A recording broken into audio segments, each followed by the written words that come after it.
माननीय मुख्यमंत्री डेलीगेशन नहीं कि जदि सिंगापुर जाऊँगी ओडिशा को पुंजीनिवेश आने निश्चित भाव में स्वागत योग्य जहाँद्वारा कौन सन्देह ना किंतु अपर पक्षरे मुख्यमंत्री जदि पुंजीनिवेश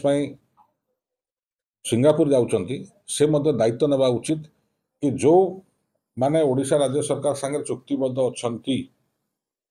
से भाव में शिल्प अनुष्ठान ये स्थापन करेंगे से संक्रांत गोटे अनुकूल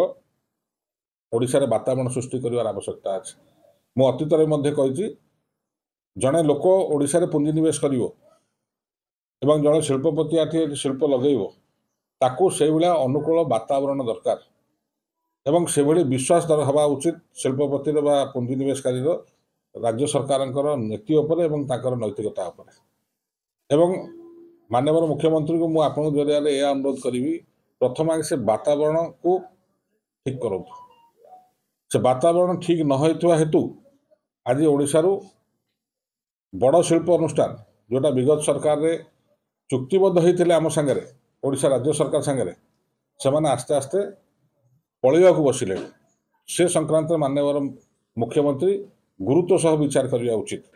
एवं जेहेतु तांकर आम सांगे एमओयू से निप्पन स्टील हो बा जीएसडब्ल्यू हो ये दुईटार मुख्यांश कहूँ क्या गणमाध्यम दी जन विषय प्रकाशित होती खबर तो एमाने केमिति रहिबे एठी एवं किभଳି भाव से पुंजीनिवेश करेंगे ताकू किभଳି भाव अनुकूल वातावरण दरकार से संक्रांत मुख्यमंत्री सचेतन होगा उचित।